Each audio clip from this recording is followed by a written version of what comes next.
মুআজ্জাজ হাজিরিন, আমরা এই জুমার পূর্ববর্তী এই মোবারক মুহূর্তে আজকের অত্যন্ত গুরুত্বপূর্ণ একটি বিষয় নিয়ে আলোচনা শুনব। সেই আলোচনার বিষয়টি হচ্ছে শেষ জামানায় মুসলমানদের কাছে ইসলামের অবস্থা কেমন হবে। শেষ জামানা, কিয়ামতের পূর্ব মুহূর্ত, এখন যে সময়টা চলতেছে, কিয়ামতের আগে মুসলমানদের কাছে ইসলাম কেমন থাকবে, ইসলামকে কোন চোখে দেখবে মুসলমান, আর যারা মুসলমান হবে তাদের রূপরেখাটা কেমন হবে, জানা দরকার আছে কি নাই? এ ব্যাপারে সর্বপ্রথম আমি আপনাদেরকে যে হাদিস খানা শোনাতে চাই। প্রথম তো ভালো ছিল,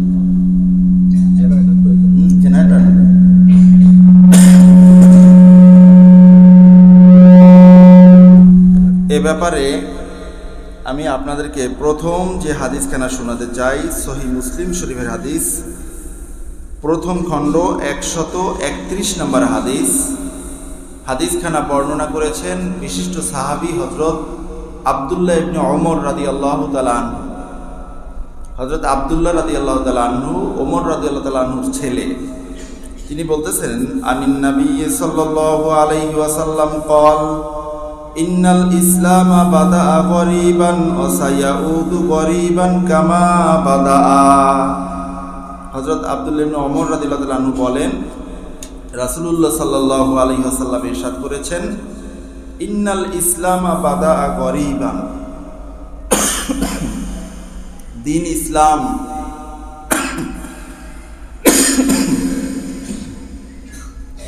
দিন ইসলাম এটা শুরু হয়েছিল অপরিচিত অবস্থায়।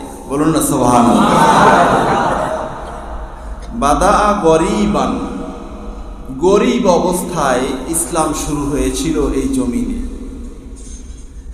ওয়া সায়াউদু গরীবান কামা বাদাআ, আবারও একটা পর্যায়ে এই ইসলাম সূচনা লগ্নের মতো আবারও গরিবী হালতে চলে যাবে। বলুন না আল্লাহু আকবার। এখন এই গরিব শব্দ নিয়ে আমাদের জানা দরকার যে আসলে গরিব বলতে কি বোঝায়। আমরা গরিব বলে থাকি যার টাকা পয়সা নাই, সম্পদ নাই, তাকে গরিব বলে থাকি, কিন্তু হাদিসেও গরীবান শব্দটা আসছে। এখানে মূলত গরিব বলতে অনাথ, এতিম, দুস্থ, অভাবী এটা বোঝানো হয় নাই, বরং এখানে বোঝানো হয়েছে অপরিচিত, না চেনা, অজানা, অচেনা বা অন্য, পর, অনেক দূরবর্তী, এরকম অর্থে এখানে আসছে। মানে যখন রাসূলুল্লাহ সাল্লাল্লাহু আলাইহি ওয়াসাল্লাম প্রথম ইসলামের দাওয়াত দিয়েছিলেন গোটা বিশ্ববাসীকে, তখন ওই সমাজের কোনো মানুষ ইসলাম সম্পর্কে কিছুই জানত না। আল্লাহর রাসূল যখন সাফা পাহাড়ের চূড়ায় দাঁড়িয়ে গোত্রর নাম ধরে ধরে ডাক দিয়েছিলেন যে তোমরা বলো লা ইলাহা ইল্লাল্লাহ তুফলিহুন, তোমরা যদি আল্লাহ তাআলার তাওহীদের কালিমাকে মেনে নাও, আমার রিসালাতকে মেনে নাও, তাহলেই তোমরা ইহকাল এবং পরকালে সফলতা অর্জন করতে পারবে। এই আহ্বান শোনার পরে এটা কিন্তু মেনে নেওয়ার মতো সক্ষমতা, যোগ্যতা ওই সমাজের মানুষের ছিল না। তার কারণ তারা এই ইসলাম সম্পর্কে কিছুই জানতো না আগে। এটা ছিল তাদের কাছে নতুন কথা, অন্য কথা, দূরের কথা, অপরিচিত কথা। আল্লাহ রাসূল সাল্লাল্লাহু আলাইহি ওয়াসাল্লাম এখানে এটাই বলছেন, ইন্নাল ইসলামা বাদাআ গরীবান, দিন ইসলাম এটা শুরু হয়েছিল অপরিচিত অবস্থা থেকে, অচেনা, অজানা একটা অবস্থা থেকে। এরপরে ধীরে ধীরে রাসূলুল্লাহ সাল্লাল্লাহু আলাইহি ওয়াসাল্লাম দিনের দাওয়াত দিতে দিতে দিতে দিতে বিদায় হজের দিনে আল্লাহ রাব্বুল আলামিন আয়াতে কারিমা নাজিল করলেন, হাবিব হে, আপনাকে যেই দাওয়াত, যেই মিশন নিয়ে আমি পৃথিবীতে প্রেরণ করেছিলাম, সেই মিশন, সেই দাওয়াত আজকের আমি পরিপূর্ণ সমাপ্তি করলাম। বলুন আল্লাহু আকবার। আল্লাহ রাব্বুল আলামিন বলেছিলেন, আল ইয়াউমা আকমালতু লাকুম দীনাকুম। ও আমার হাবিব সাল্লাল্লাহু আলাইহি ওয়াসাল্লাম, আমি যেই দিন ইসলামের দাওয়াত নিয়ে জমিনে আপনাকে প্রেরণ করেছিলাম, সেই দাওয়াত আপনি পরিপূর্ণভাবে গোটা বিশ্ববাসীর কাছে পৌঁছে দিয়েছেন। আল ইয়াউমা আকমালতু লাকুম দীনাকুম, আমি মহান রব আজকের আপনার কাছে দেওয়া সেই দিনকে পরিপূর্ণ করে দিলাম। বলুন সুবহানাল্লাহ। আল্লাহ তাআলা নিজে বলছেন আকমালতু লাকুম, তোমাদেরকে যে দিন ইসলাম দিয়েছি, এই দিন ইসলাম আমি পরিপূর্ণ করে দিয়েছি। এর মাঝে কোনো কমতি নাই, কোনো নুকসান নাই। তুমি যে কোনো কাজ করতে যাবে অন্যের ধারস্থ হতে হবে, এমনটা কোনো বিষয় ইসলামের মাঝে নাই। বলুন আল্লাহু আকবার। ইসলাম পরিপূর্ণ জীবন ব্যবস্থার নাম, সবকিছু আছে এখানে। ইসলাম পরিপূর্ণ হয়ে গেছে। এই আয়াত নাজিলের পরে 81 দিন পরে রাসূলুল্লাহ সাল্লাল্লাহু আলাইহি ওয়াসাল্লাম পর্দা করলেন। আবু বকর রাদিয়াল্লাহু তাআলা আনহু এই আয়াতে কারিমা নাজিলের পরে অঝোর দরায় কান্না করেছেন। কারণ আল্লাহর রাসূল পৃথিবীতে যেই কাজের জন্য এসেছিলেন, সেই কাজটা যেহেতু পরিপূর্ণ হয়ে গেছে, তার মানে আল্লাহর রাসূল আবার পর্দা করবেন, আবার রফিকে আলার কাছে চলে যাবেন। তো আমরা জানি খালে নদীতে জোয়ার ভাটা আছে কি নাই? জোয়ারের একটা পর্যায়ে ভাটা হতে হতে হতে হতে ভাটা যখন শেষ হয়ে যায়, জোয়ার আসা শুরু হয়। পানি শুধু বাড়তে থাকে বাড়তে থাকে বাড়তে থাকে। যতক্ষণ বাড়তে থাকে ততক্ষণ মানুষের একটা আশা থাকে আরো না জানি কত বাড়ে। কিন্তু যখন এই বৃদ্ধিটা স্থমিত হয়ে যায়, স্থির হয়ে যায়, দাঁড়িয়ে যায় যে না, জোয়ার তো আসছে 2 ঘন্টা 2.5 ঘন্টা 3 ঘন্টা হয়ে গেছে, পানি যা বাড়ছে এখন আর বাড়তেছে না, এটাই পরিপূর্ণ বৃদ্ধি। এটা যখনই বুঝে আসে, এখান থেকে কিন্তু দ্বিতীয় আরেকটা বুঝো এসে পড়ে।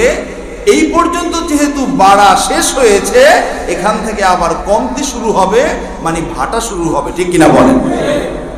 এখন দিন ইসলাম পরিপূর্ণ হয়েছে আল্লাহর রাসূলের জামানায়। তার মানে আল্লাহর রাসূল পর্দা করার পরে খোলাফায়ে রাশিদিন থেকে আবার এটা ধীরে ধীরে ধীরে ধীরে আবার কমতে শুরু হবে। ঠিক কিনা বলেন?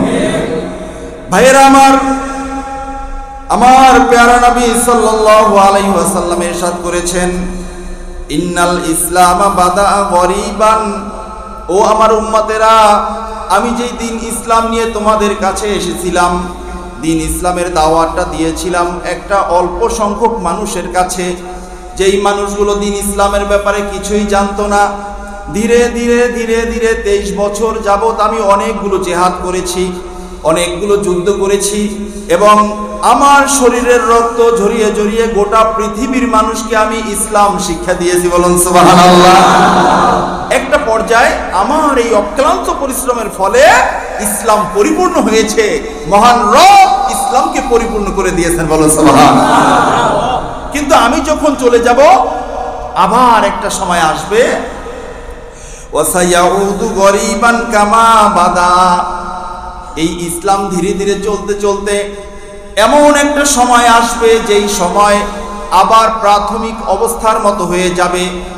মানুষ থাকবে গোটা পৃথিবীতে অসংখ্য পরিমাণ, গোনা বেছা থাকবে না। এই জমিনের মাঝে ইসলাম মুসলমান পরিচয় মানুষ থাকবে অনেক, কিন্তু ওই মানুষগুলোর কাছে ইসলামের পূর্ণ পরিচিতি তাদের কাছে থাকবে না। ঠিক কিনা বলেন? আগের জামানায় আমাদের দেশেও দেখেন, স্বাধীনতার সময় 600 কোটি, কি বলে 6 কোটি মানুষ। ঠিক কিনা বলেন? এই 6 কোটি মানুষের মাঝে যারা মুসলমান ছিল, তাদের মাঝে কিন্তু তাকওয়া ছিল, তাদের মাঝে আমল আখলাক পরিপূর্ণ ছিল। কিন্তু এখন এই স্বাধীনতার পরে 50 বছর পরে এই দেশের মানুষের সংখ্যা হয়ে গেছে কত কোটি? এখন কত কোটি? 18 কোটি। এর মাঝে 90% অথবা 92, 95% মুসলমান। এতগুলি 14 কোটি, 14.5 কোটি, 15 কোটি মুসলমান, কিন্তু আজকের এই মুসলমানদের কাছে ইসলাম নাই। ঠিক কিনা বলেন? একটা সময় ছিল এই দেশে কোনো মানুষ আল্লাহর বিরুদ্ধে, আল্লাহর রাসূলের বিরুদ্ধে, কোরআন হাদিসের বিরুদ্ধে, ইসলামের বিরুদ্ধে কথা বললে বলতো আমার খাবার পরে আগে তার বিচার করা হোক। ঠিক কিনা বলেন? কিন্তু আজকের চোখের সামনে আমার নবীকে গালি দেয়, চোখের সামনে আমার আল্লাহকে গালি দেয়, চোখের সামনে মসজিদের ইমাম খতিবকে অপমান করা হয়, কিন্তু তারপরও হাজী সাহেব, গাজী সাহেব, মুসল্লি সাহেব মুসলমান অকপটে মেনে নেয়। ঠিক কিনা বলে? তার মানে নামে মুসলমান, তার মানে কি নামে মুসলমান, এটা কোনো কাজে আসবে না, এটা আদমশুমারির মুসলমান, এটা পাসপোর্টের মুসলমান, এটা হলো ভোটের সময়ের মুসলমান। এই মুসলমান আল্লাহ আল্লাহর রাসূলের কাছে কোনো কাজে আসবে না। ঠিক কিনা বলে? আমার আল্লাহর হাবিব বলেছেন কামা বাদা, যেমনি ভাবে শুরু হয়েছিল ওই আবু জাহেল, উতবা, সাইবা, মুগীরা, ওদের সামনে ইসলামের দাওয়াত দেওয়ার পরে ওদের যেই হালত হয়েছিল, ওদের মাঝে কোনো ধরনের প্রতিক্রিয়া শুরু হয় নাই, বরং ইসলামের বিরুদ্ধাচরণ তাদের করতে মনে হয়েছিল। এমন একটা সময় আসবে মুসলমানদের সামনে মুসলমানদেরকে অপমান করা হবে, ওই মুসলমানের কলিজায় কোনো আঘাত লাগবে না। ঠিক কিনা বলে? তার কারণ সে তো জানেই না মুসলমান কি, সে জানেই না এক মুসলমানের কি মর্যাদা এক মুসলমানের কাছে। ঠিক কিনা বলে? সময়টা কি আসছে কিনা? কি বলেন, আসছে কিনা? আপনার সামনে আমাকে গালিগালাজ করা হবে, আপনি কিছু বলবেন না। এক মুসলমান আরেক মুসলমানে ধরে অত্যাচার করতেছে, কেন? সে আল্লাহর রাসূলের পক্ষে কথা বলছে, কিন্তু আরেক মুসলমান সেখানে বাধা দেয় না। আছে কি নাই? গোটা দুনিয়ার মুসলমানদের কাছে আজকের ইসলাম হয়ে গেছে অচেনা অজানা একটা বিষয়। এটা আবার কি? আবার দেখেন, অর্থের প্রাচুর্যতার কারণে, সম্পদের বৃদ্ধির কারণে আজকের মুসলমানদের পুরা সেন্স চেঞ্জ হয়ে গেছে। কিভাবে? আগের যুগে একজন মুসলমানের একটা সন্তান হলে চিন্তা করতো আমার সন্তানটাকে আমি মাদ্রাসায় পড়াবো। চিন্তা করতো কি করতো না? কারণ ওই মাদ্রাসায় যিনি পড়ান তাকে প্রত্যেক দিন তার জন্য তার বেতন বাবদ এক মুষ্টি চাল মা বোনেরা উঠিয়ে আলাদা একটা পাত্রের ভিতরে রেখে দিতেন। জুমার দিন যখন আসতো ওই মক্তবের ছাত্ররা একটা বস্তা নিয়ে, একটা ব্যাগ নিয়ে বাড়ি বাড়ি হাঁটতো। ওই মা বোনদের এক সপ্তাহের 7 মুষ্টি চাল জমানো, এটা ঢেলে দিত বস্তার মাঝে, এটা নিয়ে চলে যাইতো মাদ্রাসায়।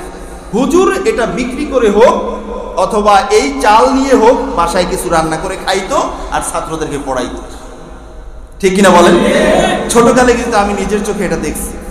আমার মাও এরকম চাল রাখতেন, টাকা দিতেন। এখন যখন টাকা পয়সা হলো তখন বলে এরকম মক্তবে পড়াইয়া লাভ কি? হুজুর মরে ভাতের অভাবে, মক্তবে পড়াইয়া লাভ নাই, হাফেজ বানাইয়া লাভ নাই, আলেম বানাইয়া লাভ নাই, বরং আমি আমার ছেলেকে ডাক্তার বানাবো, আমার ছেলেকে ইঞ্জিনিয়ার বানাবো। আবার বেশি আরো দেশ বিদেশ ভ্রমণ করলে বলে না এতেও চলবে না, আমার ছেলেকে এ লেভেল ও লেভেল পড়াবো। আছে কি নাই? আবার বিদেশ পাঠাবো, এটা করব ওটা করব, মানে গোটা দুনিয়ার ধান্দাটা সব মনের ভিতরে ঢুকছে। এই কারণে আমি মাঝে মধ্যে বলি, ভাই আপনার ছেলেকে ডাক্তার বানান। সমাজে যেহেতু মানুষ আছে ডাক্তারের দরকার আছে, সমাজে যেহেতু মানুষ আছে ইঞ্জিনিয়ারের দরকার আছে, সমাজে যেহেতু মানুষ আছে অন্যান্য ভাষারও দরকার আছে আমাদের। ঠিক কিনা বলেন? কিন্তু সবকিছু বানানোর আগে আপনার ছেলে যাতে মুসলমান হতে পারে সেই প্রাথমিক শিক্ষা, কোরআনের শিক্ষাটা আপনি দেন। ঠিক কিনা বলেন? সেটা তো করেন না।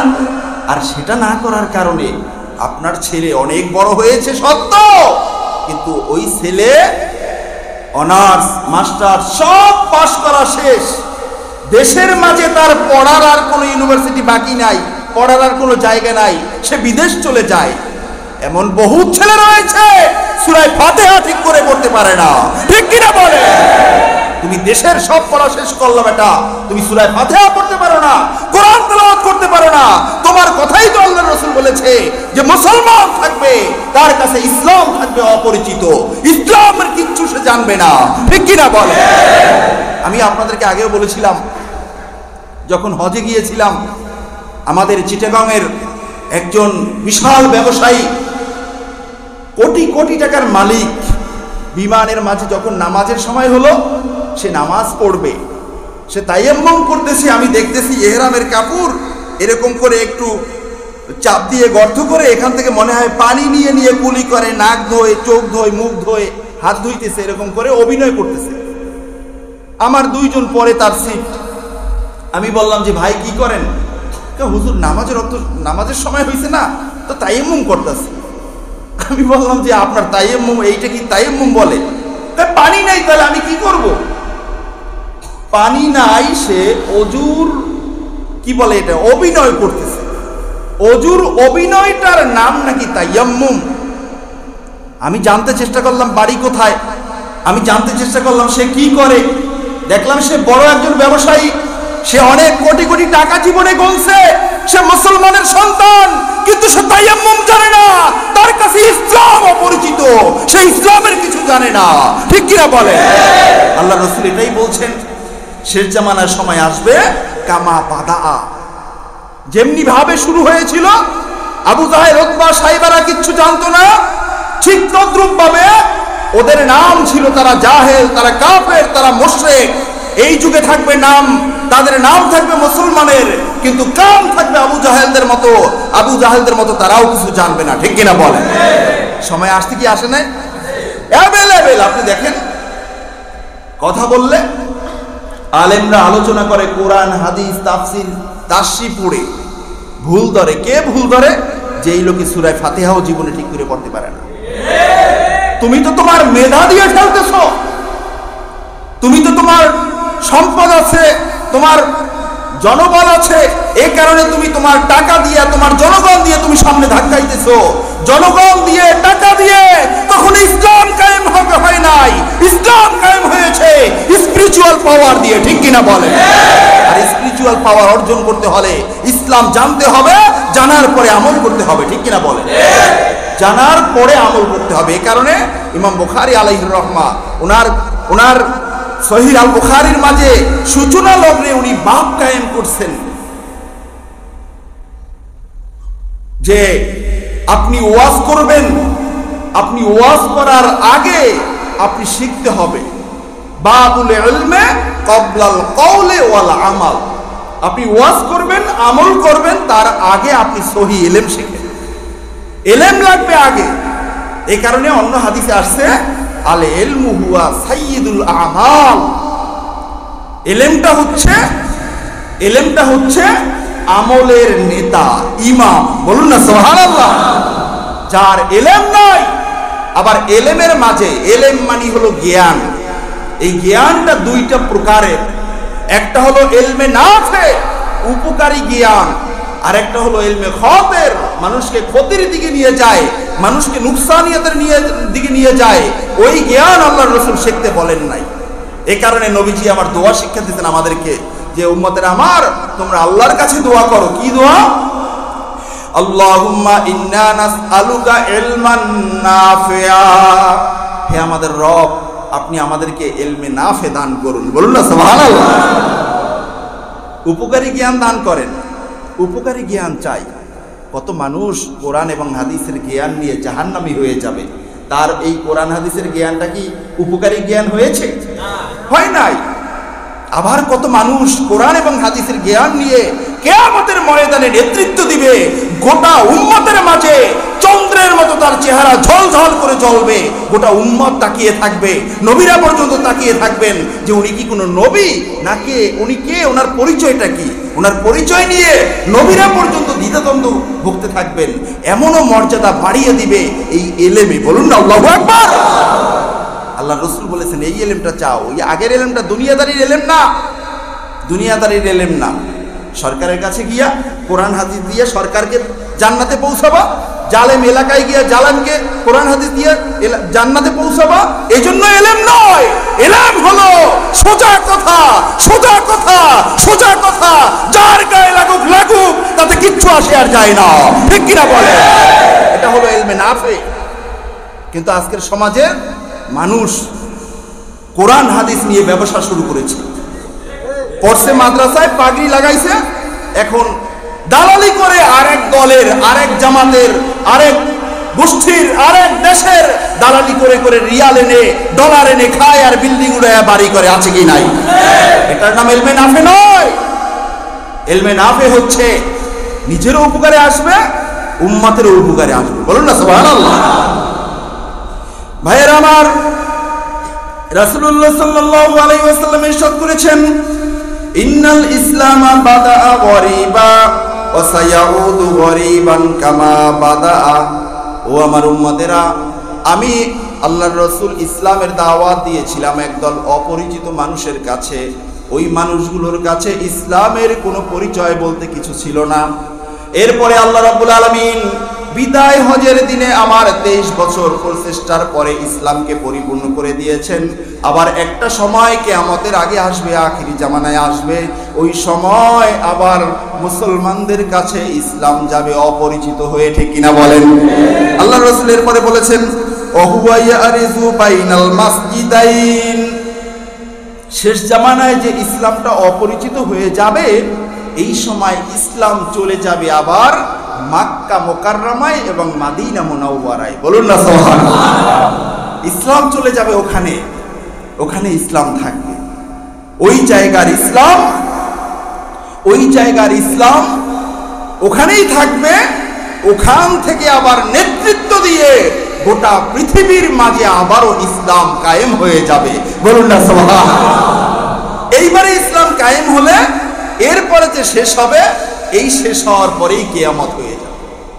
ইসলাম শেষ হয় নাই। তোমরা যতই চোখ রাঙাও, মুসলমানদেরকে গিলে ফেলবে, ঠেলে ফেলে দিবে, পারবে না। ইসলাম কায়েম হবে গোটা দুনিয়া ব্যাপী আবারও ইনশাআল্লাহ, ঠিক কিনা বলে? ইসলাম যতই তুমি পায়ে ঠেলে রাখো, যতই পিছনে ফেলে রাখো, তোমার এই টাকা, এই ব্যাংকের টাকা, তোমার এই কি বলা হয়, তোমার এই ব্যাংক ব্যালেন্স, এগুলো গোনার সময়ও থাকবে না। সময় আসবে এই টাকা তোমার জন্য বোঝা হয়ে যাবে, ঠিক কিনা বলে? বন্ধুরা আমার, আল্লাহ রাসূল বলেছেন ইসলাম থাকবে দুই মসজিদের মাঝে। রাসূলুল্লাহ সাল্লাল্লাহু আলাইহি ওয়াসাল্লাম বলেছেন, কামা তারিজুল হাইয়াতু ইলা জুহরিহা। ইসলাম ফিরে ফিরে গিয়ে গিয়ে আবারও দুই মসজিদের মাঝে অবস্থান করবে। যেমনি ভাবে একটা সাপকে তাড়া দিলে সাপটা যেমনি ভাবে তার গর্তের মাঝে লুকিয়ে যায়। একটা সাপ আপনি দেখছেন, এখন আপনি লাঠি নিয়ে সাপকে তাড়া দিচ্ছেন, সাপ কি আপনার সামনে বুক ফুলে দাঁড়াই থাকবে? সাপ দৌড়াইবে, গর্ত পায় কোন জায়গায়, সেখানে দৌড়াইবে, ঠিক কিনা বলেন? আল্লাহ রাসূল কত সুন্দর দৃষ্টান্ত দিয়েছেন, দেখেন, ওহুয়া ইয়ারিজু বাইনাল মাসজিদি কামা তারিজুল হাইয়াতু ইলা জুহরিহা। শেষ জামানায় একটা সময় আসবে, এই ইসলাম চলে যাবে দুই মসজিদের মাঝে, মদিনা মুনাওয়ারা, মক্কা মুকাররমায়। যেমনি ভাবে সাপ তাড়া খাইলে, ধাওয়া খাইলে, মানুষের সন্ধান পাইলে সাপ দৌড়ে গিয়ে গর্তের মাঝে এসে আশ্রয় নেয়। বলুন না আল্লাহু আকবার। ইসলাম মিটে যাবে না। একটা মোমবাতি, মোমবাতি চেনেন না?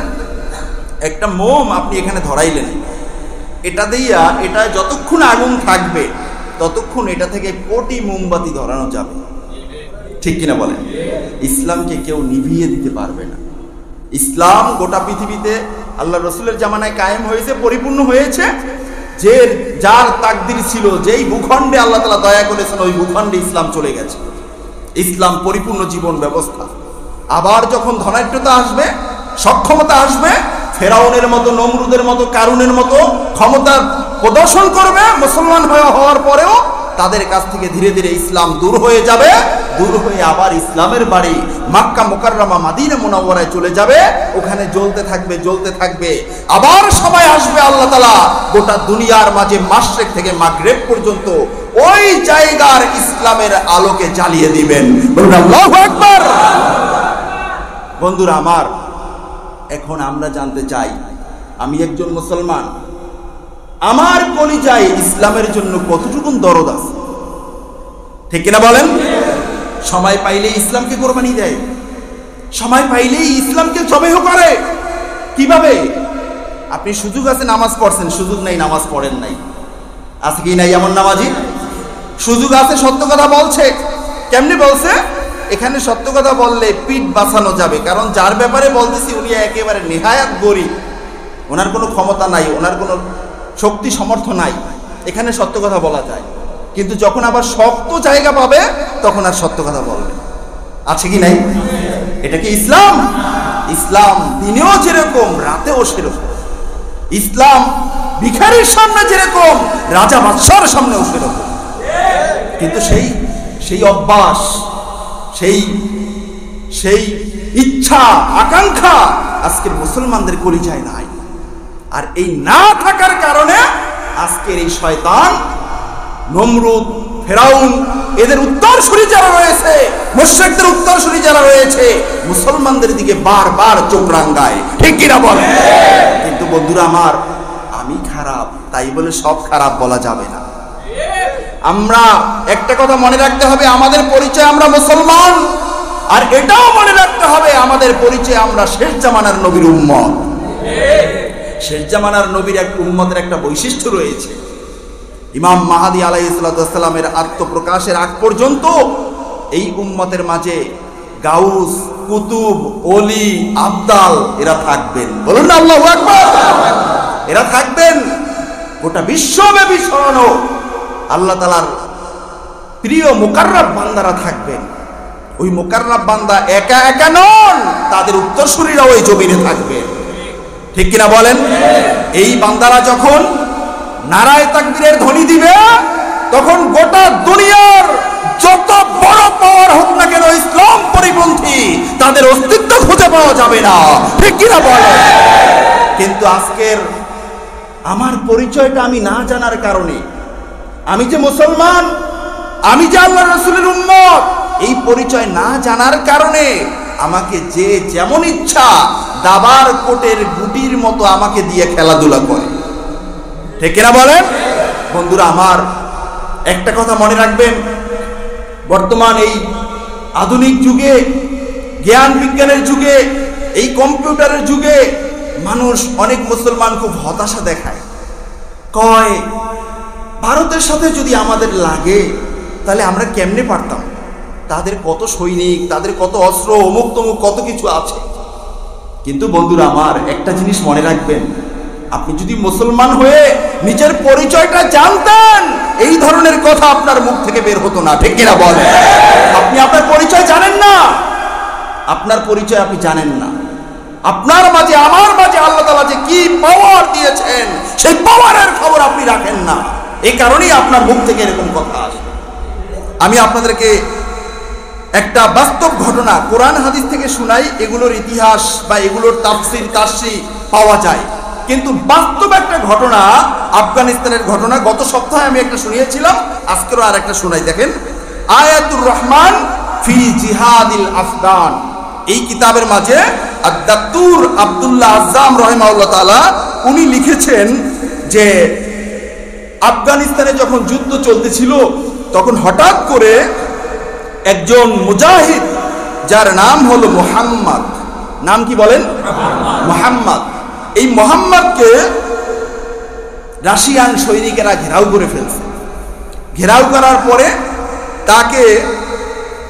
তাকে বন্দী করে তাকে রাশিয়ান সৈনিকদের অফিসারদের সামনে নিয়ে গেছে, যে বস এই যে আনছি, সে স্বাভাবিক সৈনিক না, সে একজন নেতৃস্থানীয় সৈনিক, সে মানুষকে লিড দেয়, তাকে ধরে আনছে।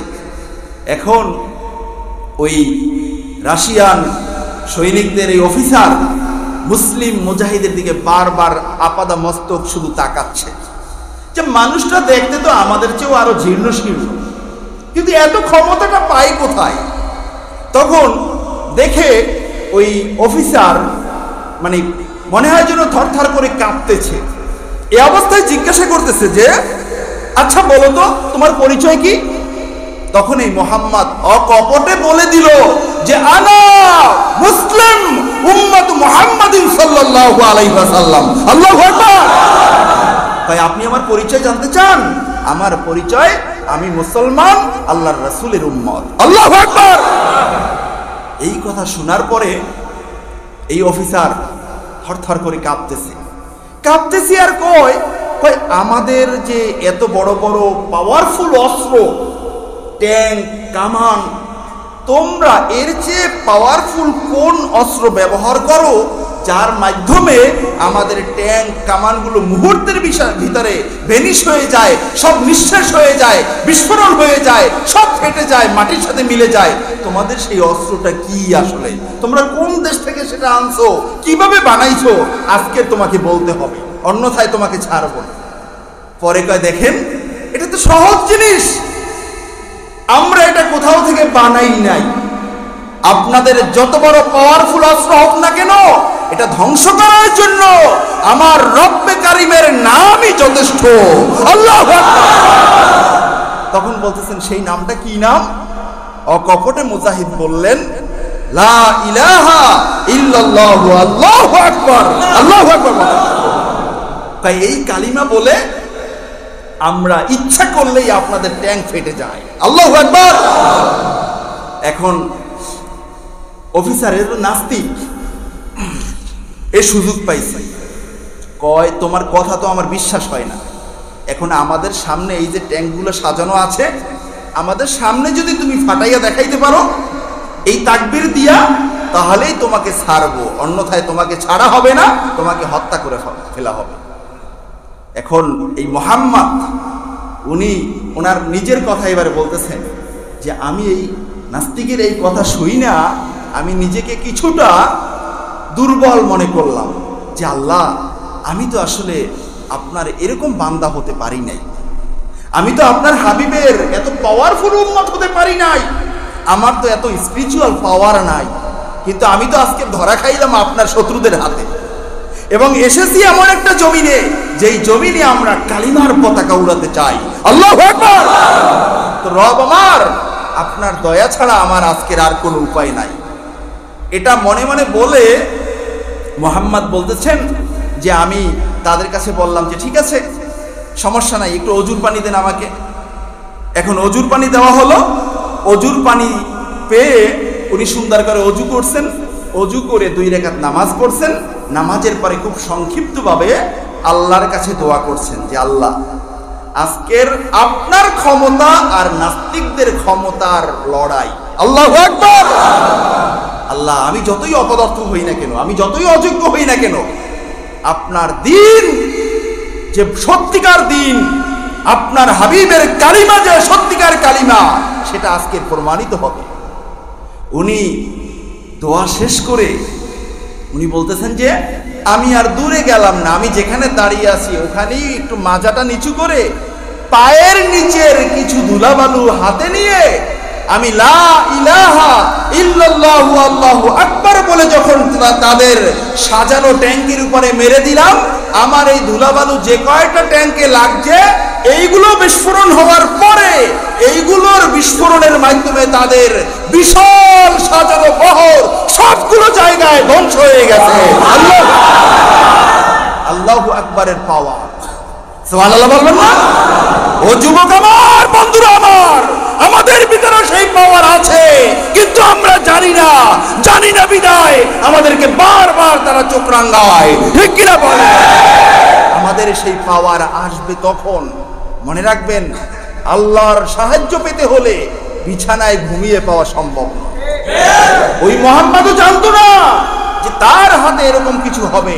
যখন দেয়ালে পিঠ থেকে গেছে তখন তার মাধ্যমেই আল্লাহ তাআলা এই জমিনে কালিমার সত্যের প্রমাণ আল্লাহ তাআলা দেখিয়ে দিয়েছেন। ঠিক কিনা বলেন? সুতরাং বন্ধুরা আমার, এমন একটা সময় আসতে পারে যেই সময়ে আপনার ধারে কাছে চারপাশে কোনো মুসলমান থাকবে না, থাকবেন আপনি, আপনার চারপাশে থাকবে অমুসলিমরা। হতে পারে কি পারে না? এই জন্য বন্ধুরা আমার, ঈমানকে মজবুত করতে হবে। আমাদের মাঝে কি পাওয়ার আছে এটা আমি নিজে জানি না বিধায় তারা বারবার আমাদেরকে চোখ রাঙায়। ঠিক কিনা বলে? এই জন্য বন্ধুরা আমার, আমরা স্পষ্ট বলে দিতে চাই, সোনার বাংলাদেশ, ফিরাউনিয়ার বাংলাদেশ, এই দেশে ইসলাম এসেছে সাহাবায়ে কেরামদের সময়। সেই যুগ থেকে ইসলাম 1500 বছর পর্যন্ত বলতেছে, কোন পাপিষ্ঠ, কোন নরাধম, কোন মুশরিক, কোন ইহুদি এই দেশ থেকে যদি ইসলামকে বিতাড়িত করতে চায়, তাদেরকে বিতাড়িত করে দেওয়া হবে দুনিয়ার মানচিত্র থেকে। ঠিক কিনা বলে আমার? এই স্পিড,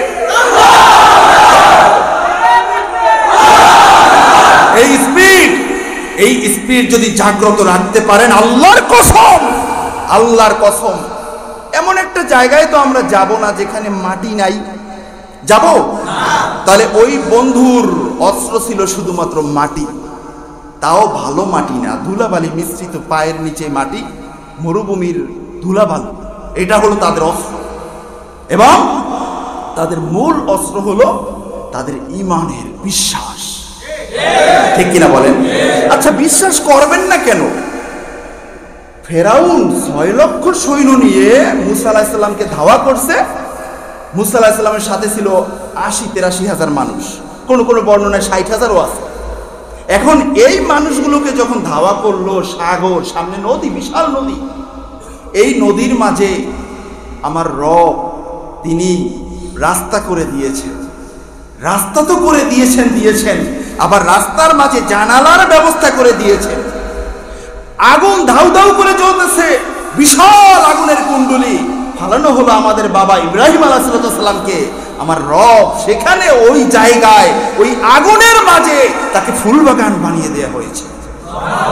করে দিয়েছেন কে?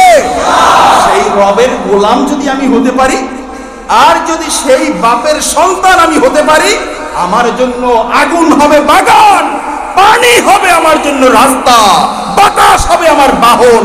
ঠিক কিনা বলে? ইতিহাস প্রমাণ করে। কিতাবুল মাগাজি পড়েন, বুখারী শরীফের মাঝে একটা পরিচ্ছেদ এভাবে আছে কিতাবুল জিহাদ, আবার এর বিপরীতে আরেকটা আছে কিতাবুল মাগাজি। কিতাবুল মাগাজি জিহাদের অনুপ্রেরণামূলক হাদিসগুলো আগের যুগের উম্মতেরা তাদের সন্তানদেরকে জানাতো, এই কারণে সন্তানদের মাঝে যাতে করে ইসলামকে টিকিয়ে রাখার জন্য, নিজের মাঝে ইসলামী চিন্তাধারা সচল রাখার জন্য আল্লাহর পক্ষ থেকে যে স্পিরিচুয়াল পাওয়ার বান্দার মাঝে আসে, এটা যেন কখনো ভুলে না যায়। বলুন আল্লাহু আকবার। এই কারণে হাসান বসরি রাহিমাহুল্লাহ তাআলা বলেছেন যে মুসলমানদের সন্তানদের জন্য সব সময় কিতাবুল মাগাজি চর্চা করা উচিত। বলুন না সুবহানাল্লাহ। কিন্তু একটা সময় আমরা পার করেছি, খুব কাছাকাছি সময়, জিহাদের কথা বললে জঙ্গি তোকমা লাগানো হতো। ঠিক কিনা বলে? কিন্তু আজকের আমরা এই প্ল্যাটফর্মে দাঁড়িয়ে বলতে চাই, জিহাদ ছাড়া কোনো বিকল্প পথ নাই। জিহাদের একমাত্র হাতিয়ার হলো নারায়ে তাকবীর, আল্লাহু আকবার। ঠিক কিনা বলেন? আপনারা কি আমার সাথে একমত? আমাদের কোনো অস্ত্রের দরকার নাই, আমাদের কোনো অস্ত্রের দরকার নাই, আমাদের অস্ত্র শুধুমাত্র আল্লাহু আকবার। ঠিক কিনা বলেন? আমাদের অস্ত্রের নাম কি বলে? আল্লাহু আকবার ধ্বনি আমাদের জন্য যথেষ্ট। বন্ধুরা আমার, আমরা পিছপা হব না। আমাদের মানচিত্রের দিকে যদি শুধু পা নয়, একটা আঙ্গুল যদি কেউ ঢুকায়, ওই শরীর জ্বলে পুড়ে ছারখার হয়ে যাবে। এজন্য মুসলমান রেডি আছে। ঠিক কিনা বলে? তোমরা যারা তোমাদের রাষ্ট্র চালাও, তোমরা রাষ্ট্র চালাও পেট গুছানোর জন্য, আখের গুছানোর জন্য, কিন্তু আমরা আমাদের দেশের রাষ্ট্র ক্ষমতা চাই না। কিন্তু আমরা চাই আমাদের সোনার বাংলাদেশ, মাতৃভূমি, আমাদের দেশপ্রেম, যে আমাদের ঈমান, এটা আমরা দেখাতে চাই। ঠিক কিনা বলে? আমাদের মাঝে দেশপ্রেম আছে, পিছনে আমরা দেশপ্রেম বহুত দেখেছি। সোনার বাংলাদেশ করে করে সারাদিন আমাদেরকে ব্যস্ত রাখতা, আর তোমরা বেগম পাড়ায় বাড়ি করতা। ঠিক কিনা বলে? এটার নাম দেশপ্রেম নয়, এটার নাম চাপাবাজি। এটার নাম চাপাবাজি। কথা বললে তোমাদের লেগে যায়, কথা বললে লেগে যায়। লাগার সময় এসে গেছে, মুসলমান চুপ থাকার সময় নাই। ঠিক কিনা বলে? আজকের যদি মুসলমান চুপ থাকেন, দেখবেন ইনশাআল্লাহ বাংলাদেশের মানচিত্র আর বাংলাদেশের পতাকা আর খুঁজে পাইবেন না। বাংলাদেশের মানচিত্র আর বাংলাদেশের পতাকা খুঁজে পাইবেন না। আমার সোনার বাংলাদেশে এসে আমার লক্ষ লক্ষ মুসলমানদের রক্তে অর্জিত লাল সবুজ পতাকার উপরে তাদের পতাকা উড়াইছে। আপনি আর সাহস কি দেখতে চান তাদের? তারা তো এটা দিয়ে এটা করে আমাদেরকে টেস্ট করে, টেস্ট, ঠিক কিনা বলেন? আপনারা দেখছেন না ওই যে জিলাপি বাজে যে তেল যে গরম করে, আমি মাঝে মধ্যে দেখি রাস্তায় যে গাড়ি তো জ্যামে দাঁড়িয়ে থাকে, তখন মাঝে মধ্যে এগুলো দেখার সুযোগ হয়। তেলটা হয়েছে কি না এটা দেখার জন্য আগে 1 ফোঁটা দেয়, যখন দেখা যাচ্ছে ছটছট করে উঠছে তখন সাথে সাথে ওইটা উঠাইয়া ফালাইয়া জিলাপি বাজা শুরু করে, ঠিক কিনা বলেন? বন্ধুরা আমার, ওরা কেবলমাত্র আমার শহীদ ভাই সাইফুল ইসলাম আলিফকে হত্যা করে ওরা টেস্ট করেছে বাংলাদেশের মুসলমানদের ঈমান আছে কিনা। ওরা এই টেস্টে যদি ওরা সক্ষমতা অবলম্বন করে যে না বাংলাদেশের মুসলমান টাকা দিয়ে ডলার দিয়ে কেনা যায়, তাহলে আর বাংলাদেশ থাকবে না। আর এটাও সত্য কথা, আমি আপনাদেরকে গত সপ্তাহে যে কিতাবুল ফিতান থেকে যে হাদিস শুনিয়েছি, ওই কিতাবের মাঝেই হাদিস আসছে, ওই কিতাবের মাঝেই হাদিস আসছে গোটা পৃথিবীতে হিন্দুস্থান মুশরিকদের আবাসভূমি একমাত্র ইন্ডিয়া, যেটা আমাদের পাশের দেশ। এই দেশের রাজা বাদশাদেরকে বেদে শিকলে আটকিয়ে ইমাম মাহদী আলাইহিস সালামের কাছে নিয়ে যাওয়া হবে। বলুন আল্লাহু আকবার। তার মানে বাংলাদেশে যদি কোনো ধরনের আঘাত আসে, মুসলমানদের সুযোগ থাকবে না ঘরে ঘুমানো, বরং প্রত্যেকের জন্য ফরজ হয়ে যাবে যার হাতে যা আছে কিচ্ছু না থাকলে নারায়ে তাকবীরের ধ্বনি নিয়া প্রতিহত করা, ঠিক কিনা বলেন? আমরা পারবো না ইনশাআল্লাহ? এজন্য প্রত্যেকটা মুসলমানের সজাগ সচেতন থাকতে হবে। আল্লাহর কসম, সোনার বাংলাদেশ পীর আউলিয়ার দেশ। একটু আগেও বলছিলাম যেই দেশে ইসলাম শুরু হয়েছে সাহাবায়ে কেরামদের থেকে, যেই দেশে ইসলাম এসেছে বাবা শাহজালাল, খান জাহান আলী, শাহপরান, বড় বড় আউলিয়া কেরামদের মাধ্যমে, বুখারা থেকে এসেছে শরফুদ্দিন আবু তোয়ামা, বাংলাদেশের প্রথম রাজধানী সোনারগাঁয়ে এখনো শুয়ে আছেন। এই সমস্ত আউলিয়া কেরামদের মাধ্যমে, যুগ সেরা মুহাদ্দিসদের মাধ্যমে যেই ভূখণ্ডে ইসলাম এসেছে, এই দেশের সার্বভৌমত্ব টিকানোর জন্য যদি কেউ মারা যায়, আল্লাহর কসম সে শহীদ হয়ে যাবে, ঠিক কিনা বলে? আমরা শহীদ হই, আমরা থামেন, সময় নাই। আমরা শহীদ হতে চাই কি চাই না? শহীদি মৌত এটা আমাদের জন্য বড় তামান্না। সাহাবী খেজুর খাচ্ছেন, সাহাবী বলছেন ইয়া রাসূলুল্লাহ কই যান? কয় যাই জিহাদে, কারণ ওই আবু জাহেলরা আমাদেরকে ইসলামের আমল করতে দেয় না ঠিক মতো। কয় জিহাদ করলে কি হবে?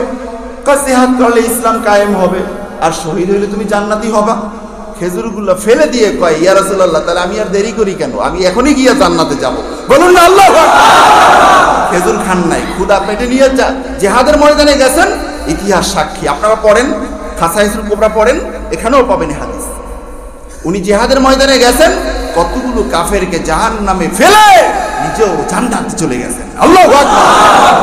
আমরা তাদের উত্তরসূরি, আমরা বিক্রি হওয়ার মতো মানুষ নই, আমরা বিক্রি হব না, আমাদেরকে কেউ চাপাতে পারবে না। আমরা মুসলমান সিংহের জাতি, ঠিক কিনা বলে? মনে রাখতে পারবেন তো ইনশাআল্লাহ? নাকি গিয়া ওই যে আমারে কয়েকদিন গত এই সপ্তাহে কে বলল এই যে এখানে বাস্তুহারা, এখানে বাস ছিনতাই করছে, এখানে বাস ছিনতাই করতে আসে কি? এখানে বাস ছিনতাই কে করে? এরা কি অমুসলমান? এরাও তো মুসলমান। বন্ধুরা আমার, আল্লাহর কসম, গোটা বাংলাদেশের ইতিহাসে আপনি যদি সত্যের পথে চলতে চান, এর চেয়ে ভালো সময় আর কখনো পাবেন না। এখন যে সময়টা কাটাচ্ছেন, এর চেয়ে ভালো সময় আর পাবেন না। এখনো যদি ভালো হতে না পারেন, তাহলে মনে রাখবেন আপনার নামটা হতে পারে মুসলমানের, কিন্তু আপনি কিন্তু মুনাফিক। আপনি সত্যের সাপোর্ট করেন না, সত্যের সাথে থাকেন না, আপনার মুসলমান হওয়ার কোনো যোগ্যতা নেই, আপনি মুনাফিক। আছে কি নাই সমাজে? বন্ধুরা আমার, এই কথাগুলো বললে তাদের লেগে যায়, আরে চোরের চোর বললে তো চোরের লাগবেই, তাতে আমাদের কি আসে আর যায়? এই জমিনটা তো আমার আল্লাহ আমাদেরকে দিয়েছেন, ঠিক কিনা বলেন? সুতরাং আজকের আমরা আল্লাহর কাছে একটা দোয়া করবো যে আল্লাহ, আর কিছু দেন আর নাই দেন, পৃথিবীতে এসেছি তো মরতে হবেই, ঠিক কিনা বলেন? কে কে মরবেন না হাত উঁচু করেন তো। সবাই মরবেন তো ইনশাআল্লাহ? মরতে হবে তো ইনশাআল্লাহ? আল্লাহর কাছে আমরা দোয়া করি যে আল্লাহ আমার মৌতটা যেন ইসলামের জন্য শাহাদাতের মৌত হয়। আরো জোরে বলেন আমিন। আমরা শাহাদাতের মৌত চাই কি চাই না? কারা কারা দাঁড়াই থাকবে? আল্লাহ কবুল করুন, বলেন আমিন। হাত নামান। শাহাদাতের মৌত চাই। সাহাবী বলছেন, ইয়া রাসূলুল্লাহ, আপনি দোয়া করলেই তো কবুল হয়। হ্যাঁ কবুল হয়। ইয়া রাসূলুল্লাহ, আমি আপনার কাছে একটা দোয়া চাই। কয় বলো। ইয়া রাসূলুল্লাহ, আমি জিহাদের ময়দানে যাব, আমি আপনার কাছে চাই আমার এই শরীরটা যেন ক্ষত বিক্ষত হয়ে যায় কাফেরদের আঘাতে, কিয়ামতের ময়দানে যেন আমি হাজারো জায়গা থেকে পুনরুত্থান হতে পারি। আল্লাহ রাসূল বলেন, যাও, আল্লাহ তোমাকে কবুল করুক। জিহাদের পরে তার হাত এক জায়গায়, পা এক জায়গায়, নাক নাই, কান নাই, এক একটা অংশ এক এক জায়গায় ছড়িয়ে ছিটিয়ে আছে জিহাদের ময়দানে। বলুন আল্লাহু আকবার। জান্নাতে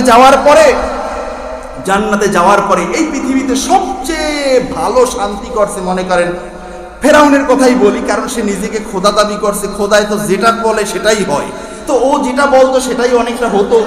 এখন ওর কথাই বলি, এরকম একজন মানুষকে যদি জান্নাতে নেওয়া হয়, এরপরে যদি তাকে বলা হয় তোমাকে আবারও পৃথিবীতে যে ক্ষমতা দিয়েছিলাম তার চেয়ে আরো দ্বিগুণ দেব, তুমি আবার পৃথিবীতে যাও, সে যাইতে আগ্রহী হবে না, সে আসতে চাইবে না। পৃথিবীতে যে যত শান্তি করছে তাকে যদি পৃথিবীতে আবার পাঠাইতে চাওয়া হয়, জান্নাত থেকে সে বের হতেই চাবে না। ইল্লা ফিরকাতু ওয়াহিদা, একটা দল ছাড়া, একটা দল তারা আল্লাহর কাছে কামনা করবে যে আল্লাহ জান্নাতে ভালো লাগে না, আরেকবার দুনিয়ায় পাঠান, গিয়ে আপনার দিনের জন্য আরেকবার জীবনটা দিয়ে আসি। আল্লাহু আকবার। তাহলে শান্তি কিসের ভিতরে? শান্তি দিনের জন্য শহীদ হওয়ার ভিতরে, ঠিক কিনা বলে? শহীদি তামান্না যার ভিতরে থাকবে না, আল্লাহ রাসূল বলছেন সেটা নিরেট মুনাফিক, সেটা মুনাফিক, কোনো সন্দেহ নাই। এখন মুসলমান হইয়া কেমনে মুশরিকদের পক্ষ লও, কেমনে ইসলামের পক্ষ লও, কেমনে আল্লাহ রাসূলের বিপক্ষে যাও? তুমি তো মুনাফিক, ঠিক কিনা বল? বন্ধুরা আমার, আল্লাহ রাব্বুল আলামিন এই সোনার বাংলাদেশের মাধ্যমে এই দেশের মুসলমানদের যুবকদের থেকে যেন আল্লাহ তাআলা শেষ জামানার আল্লাহ তাআলার যে মহা পরিকল্পনা, গোটা পৃথিবীব্যাপী ইসলাম কায়েম হবে, তার একটা বিশাল দল মুজাহিদ যেন আল্লাহ সোনার বাংলাদেশ থেকে কবুল করেন। বলুন আমিন। আমরা যেতে চাই কি চাই না? আল্লাহ তাআলা কবুল করুন, বলুন আমিন। বন্ধুরা আমার, রাসূলুল্লাহ সাল্লাল্লাহু আলাইহি ওয়াসাল্লাম আমাদেরকে ভবিষ্যৎবাণী দিয়েছেন। আপনারা বলতে পারেন যে হুজুর এত চেতেন কেন, চেতি কেন? এটা আপনাকে বোঝানো যাবে না, যেহেতু আপনার ভিতরে তাদের ভালোবাসাটা আছে। এখানে একটু শেষ করি, এরপরে আপনাকে বোঝানোর জন্য একটা দলিল দেই। রাসূলুল্লাহ সাল্লাল্লাহু আলাইহি ওয়াসাল্লাম বলেছেন, সুনান নাসাই শরীফের হাদিস, হাদিসখানা 3175 নম্বর হাদিস। আল্লাহ রাসূল একটা লোভ আমাদের মুসলিম উম্মার কলিজার ভিতরে ঢুকাইয়া দিয়ে গেছে।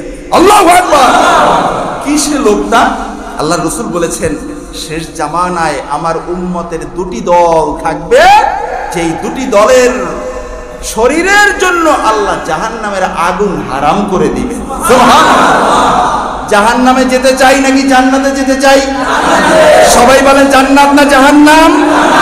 জান্নাত যদি যেতে চান, আল্লাহ রাসূল বলেছেন এই মানুষ দুই দলের উপরে আল্লাহর জাহান্নামের আগুন হারাম, তার মানে জান্নাত ওয়াজিব, ঠিক কিনা বলেন?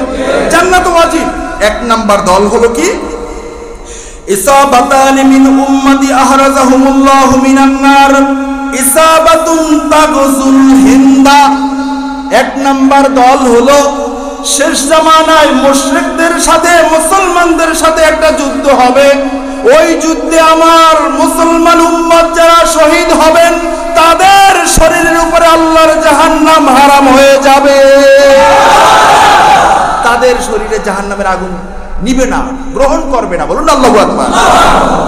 যুদ্ধ হবে মুশরিকদের সাথে, ভারতের সাথে। সুতরাং তোমরা যারা আজকের আমাদেরকে চোখ রাঙাও, তোমাদের ব্যাপারেই আমাদের নবী আমাদেরকে লোভ ঢুকিয়ে দিয়েছে। আমরা সবচেয়ে শান্ত মানুষ, কারণ চরিত্র যতগুলো খুলুকে হাসানা আল্লাহর রাসূলের ক্ষেত্রে বলা হয়েছে, খুলুকুন আযীম আর খুলুকে হাসানা আল্লাহর রাসূলের উম্মতের ক্ষেত্রে আল্লাহ তাআলা বলেছেন যে খুলুকে হাসানা হলো এমন চর একটা দিলে যাইয়া হাত মালিশ করে দেয় যে ভাই ব্যথা পাইছেন নাকি। এই চরিত্র ছিল সাহাবায়ে কেরামদের মাঝে। আল্লাহু আকবার। আমরা তো তাদের উত্তর শুনি দেখে কিছু বলি নাই, ফেলানিরে মাইরে ঝুলাইয়ে রাখছো, এটা করছো ওটা করছো, কোনোদিন কিচ্ছু বলি নাই। কিন্তু যখন ইসলামের ব্যাপারে কথা বলতেছো তোমাদেরকে ছাড় নাই, ঠিক কিনা বলে? ছাড় দিতে আমরা জানি নাই। একজন ব্যক্তিকে মারছো, একজন মানুষের উপর অত্যাচার করছো, কখনো কিছু বলা হয় নাই। নিতে নিতে নিতে নিতে এখন বলে আজমির শরীফও নাকি তাদের জায়গা, এখন আজমির শরীফও তাদের জায়গা। তার মানে হলো ওই যে অবৈধ সন্তানেরা ইসরায়েলের মাঝে বসে যারা রাষ্ট্র তৈরি করে তারা যে হুঙ্কার দেয়, একই সুরে তারাও হুঙ্কার দেয়, ঠিক কিনা বলে? অথচ এই ভারতবর্ষ 700 বছর মুসলমানরা শাসন করছে, 700 বছর মুসলমানরা শাসন করছে। আবারও মুসলমানদের শাসন আসবে আসবে আসবে ইনশাআল্লাহ, ঠিক কিনা বলেন? একটা দল যারা ভারতের সাথে যুদ্ধ করবে, হিন্দুস্তানের সাথে যুদ্ধ করবে, তাদের উপরে আল্লাহর জাহান্নাম হারাম, জান্নাত ওয়াজিব। আল্লাহু আকবার। আরেকটা দলের নাম শুনবেন, ওয়া ইসাবাতুন তাকুন মা ঈসা ইবনে মারইয়াম আলাইহিমাস সালাম। আর আরেকটা দল যারা ঈসা আলাইহিস সালামের সাথে থাকবেন, বলুন না সুবহানাল্লাহ। এরা সাথে থাকবেন কখন? এই হিন্দুস্তানের যুদ্ধ হওয়ার পরে, যখন গোটা ভারতবর্ষে ইসলামী পতাকা পথ পথ করে উঠতে থাকবে, এখান থেকে একটা দল ঈসা আলাইহিস সালামের কাছে গিয়ে পৌঁছাবে, যাইয়া বলবে হুজুর সেই মুশরিকদের ভূমিতে আল্লাহর শুকরিয়া কালিমার পতাকা আমরা উড়িয়ে এসেছি। আল্লাহু আকবার। তাহলে তাই এই দলটাও হবে তো এটার পরে, ঠিক কিনা বলেন? এখন ফার্স্ট হইতে হইলে কষ্টটাও কিন্তু এরকম লাগবে। দৌড়ে যে বেটা ফার্স্ট হয়, বেটা কি জায়গায় দাঁড়িয়ে থাকে? ব্যাটার অবস্থা খারাপ হয়ে যায়, ঠিক কিনা বলেন? সুতরাং বন্ধুরা আমার, ভালোটা পাইতে হইলে কষ্ট করতে হবে। কষ্ট করতে রাজি আছে কি নাই? মানে আমি একজন মুসলমান হতে চাই, আমার দ্বারা কেউ কোনো কষ্ট পাক সেটা আমি চাই না। তবে ইসলাম, মুসলমান, কোরআন, হাদিস, মসজিদ, আল্লাহ, রাসূল নিয়ে কেউ কথা বললে তাদেরকে আমরা আর ছাড় দিব না, ঠিক কিনা? এটা হলো আমাদের পণ। সুতরাং গায়ে পড়ে ঝগড়া করতে এসো না। অনেক আগে আপনাদেরকে বুখারীর হাদিস শুনিয়েছিলাম, গায়ে পড়ে ঝগড়া করছিল ওমর রাদিয়াল্লাহু তাআলা কি জবাব দিয়েছিলেন, হয়তোবা আপনাদের কারো মনে আছে। গায়ে পড়ে ঝগড়া করেছিল, ওমর রাদিয়াল্লাহু তাআলা কেমন জবাব দিয়েছিলেন? আমরা কিন্তু ওমরের উত্তর শুনি, আমরাও তোমাদেরকে ওমরই জবাব দেব জিহাদের ময়দানে ইনশাআল্লাহ। আল্লাহ তাআলা আমাদের মনের তামান্নাকে কবুল করুন, বলুন আমিন। সুবহানাকাল্লাহুম্মা ওয়া বিহামদিকা আশহাদু আল্লা ইলাহা ইল্লা